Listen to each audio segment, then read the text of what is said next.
Sports Renegades are back. Coming up in this segment, we've got our picks, NFL picks of the week.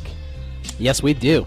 And first up is the Chargers and Broncos game, which should be getting underway in about 45 minutes or so. Yeah, it starts at 7:25, so we'll be able to get home to catch the end of that, which is nice about the 6 to 8 slot. Yeah, I like the 6 to 8 slot. Where the 8 to 10, where I'm usually at, I usually get home to see the last minute when it's a QB kneel. Right, and then it sucks because on Fantasy Fanatics, you don't really know necessarily everything. Yeah, and then I don't even know what happened. Right. All I know is that when that week that Matt Ryan or the Falcons dominated. Yeah.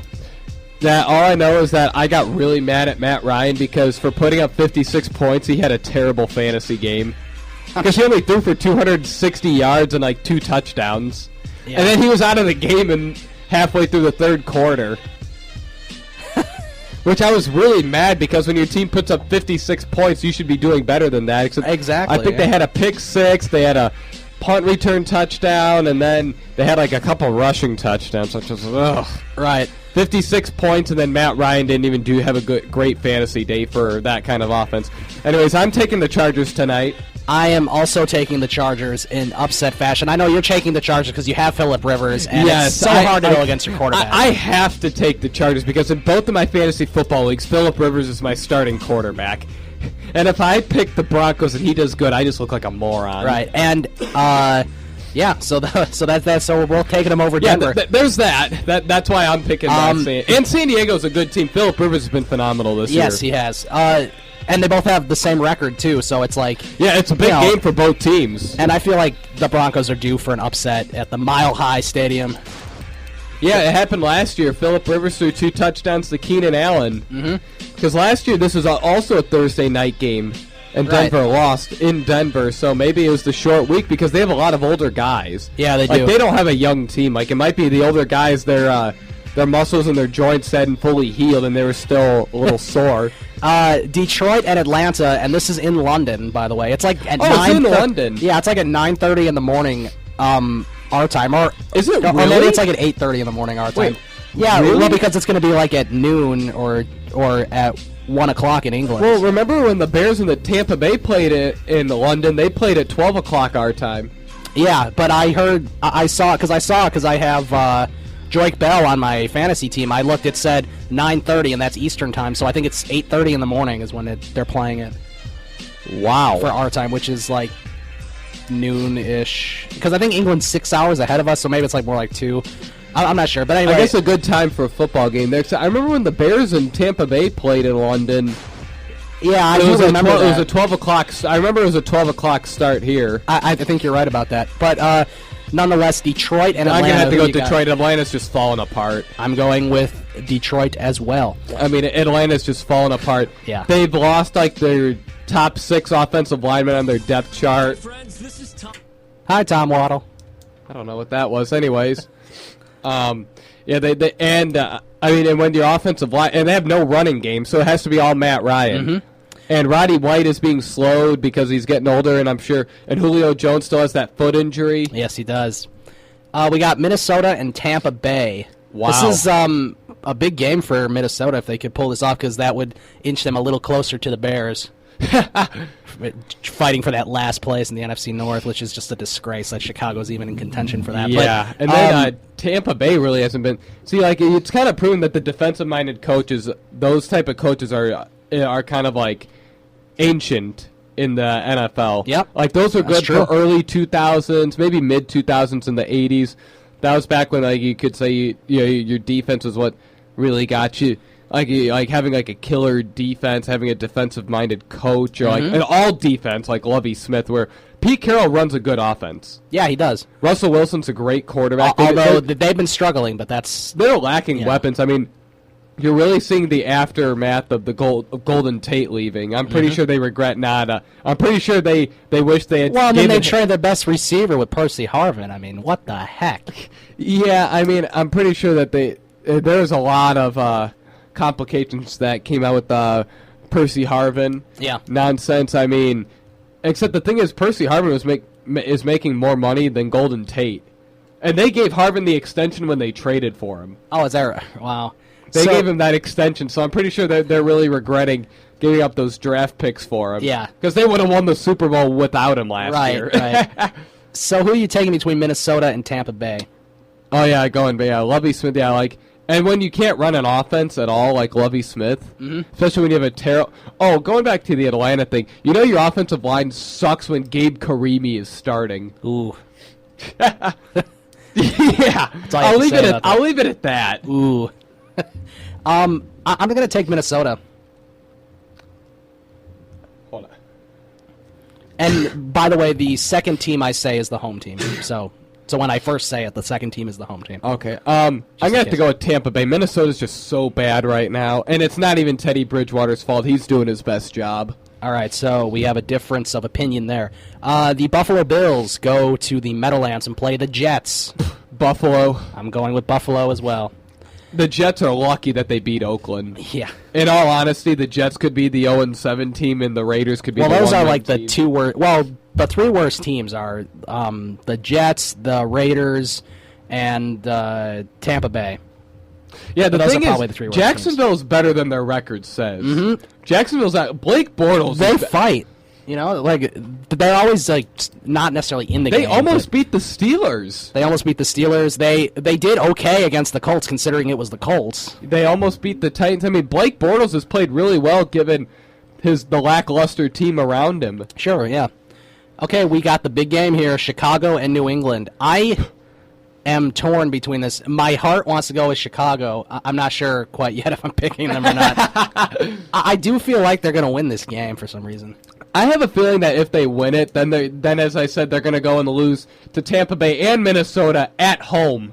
I would not be surprised since they've lost their first 3 home games. And their last 4 going back to last season. And again, the Blackhawks have more wins at Soldier Field than the Bears this year.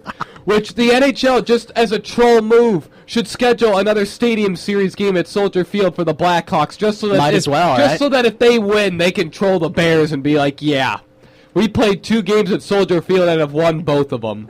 So who are you going to go with between the Bears and I'm Patriots? going with the Bears. I am going to go with the Bears as well.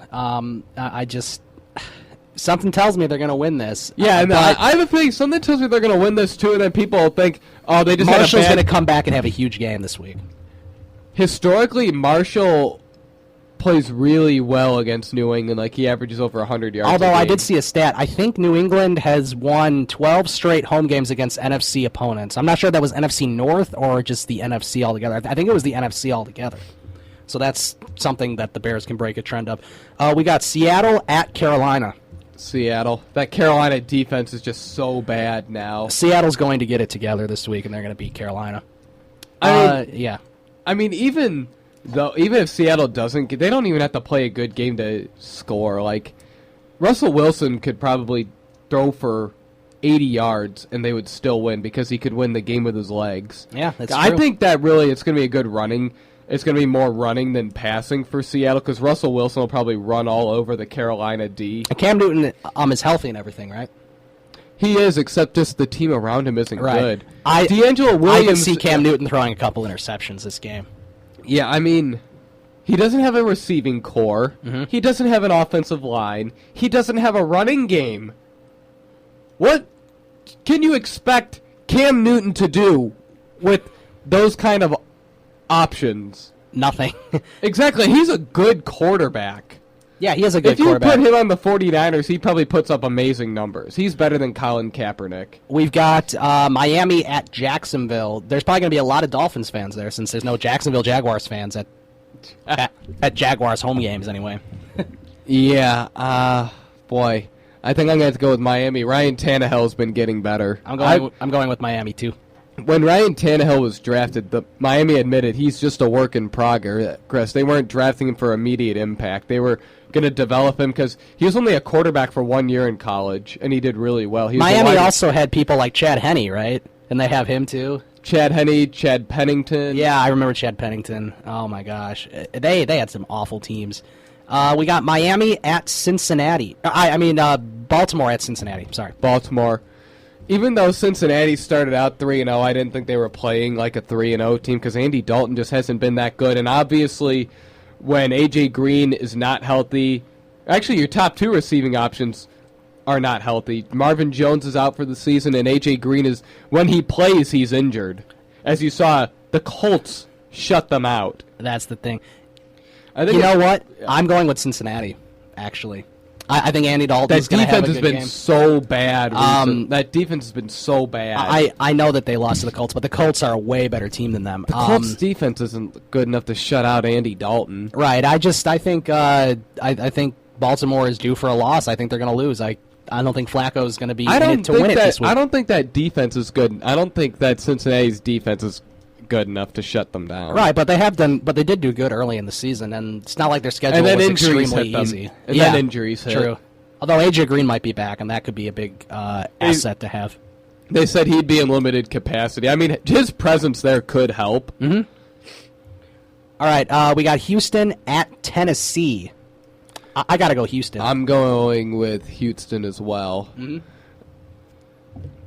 Because Tennessee, they're going Zach Mettenberger for his first career start, and he was like a 4th-round pick. We got the Battle of Or maybe Missouri. he was a 2nd round. We got the Battle of Missouri next. St. Louis at Kansas City. Kansas City. I got to go Kansas City as well. I'm playing their defense this week, just because. Did you hear the comments Brett Favre made that Austin Davis could be the next Kurt Warner or Tom Brady? I heard something about that, and I was very confused by it. I mean, I think it's because of the same journey he had, where he was like a late pick. Right, but it doesn't matter. Trouble finding a Sam job. Bradford's your guy, you know? Yeah, he is. I mean, I know he keeps getting hurt, but anytime he's ready to go, he's going to be going. Yeah, especially when he's making $18 million. Mm-hmm. I mean, maybe if he had an offensive line and some wide receivers, maybe then he could prove that he's going to be that good, except, I mean, maybe he could develop into a quality NFL starting quarterback. I mean, he's done pretty well this year. I don't know if he'll be turning into that good. Right. One more game before the update. We'll do the Eagles at the Cardinals, the Arizona Cardinals. Who do you got in this game? This is a big game, actually. Eagles. This is a huge game. Are you going with the Eagles? See, Arizona's a good home team, but their pass defense hasn't been very good, and you know how Nick Foles can get sometimes. You know what? I'm going to go with Arizona, actually. You're going with Arizona? Okay. I am. Do they have the same record, Arizona and Philadelphia, or does Philadelphia have one more win? I think they both have one loss. Because I think the Eagles already had their bye. The Eagles had their bye, and so did Arizona. Arizona had their bye too. Oh, okay. So I think they're both 5-1. Yeah, they both have one loss. Okay. Did you want to do one more game or the update? No, just finish them because remember the clock's fast. Gotcha. We got the Colts at the Steelers. Colts. I'm going Colts as well. That's a pretty easy one. I know the Steelers had a pretty exciting game against Houston, but that was Houston. And I do like Houston, but yeah, a lot of that may have been luck with the 3 touchdowns in less than 2 minutes. Mm-hmm. A lot of that was just right place, right time. So, yeah, I'm going with the Colts. We got Oakland at Cleveland. Cleveland. You're going to go Cleveland at home? I think I'm going to go Cleveland at home as well. You can't choose the Raiders. But I do think Darren McFadden will have a big game. I just added him on my fantasy team. More like team. you're hoping that he will. Well, no, I think he could. I mean, it's not like the Browns have some stellar defense. I think Darren McFadden could run all over them. They're more of a pass defense. I just think anytime they're not running, they're going to be passing very poorly. Brian Hoyer did not have a great game last week. No, I mean, although there was bad play calling as well. 2 more games. We got the Sunday night game and the Monday night game. The Sunday night game is a nice game. I mean, that's a really fun game because the Saints play really well at home. You got Green Bay at New Orleans. Oh, finally. Green Bay might lose. They might. I know the Saints are 2-4, but guess what? I'm going with the Saints. I think I'm going to go with the Saints, too. Unfortunately, Aaron Rodgers has been so good this year, and that Saints defense has been so bad. Mm-hmm. They have the least amount of turnovers in the NFL. The Saints always play well prime time, though. Yeah, they do at home. Too. Except I think Aaron Rodgers will tear up that defense. I think that his passes without an interception streak will continue as well. But you're still going with the Saints? I think I'm going to go with the Saints. It'll be a shootout, though. I think Aaron Rodgers. It'll definitely be a shootout. Aaron Rodgers and Drew Brees are going to have big games. The over/under for the combined score could be well over 50. Yeah, I mean, this could easily be a game that has only 1 or 2 punts. Yeah. Last game. This is the huge Monday night game. Not really. You got the Redskins at the Cowboys. This is going to be an embarrassment. Dallas, yeah. Yeah, I got to go Colt with Dallas, McCoy's starting for the Redskins. Whew. That's going to be something, but it would be really cool if I picked this incorrectly. not if I lost for the week, but if I picked this incorrectly. Did you pick the Red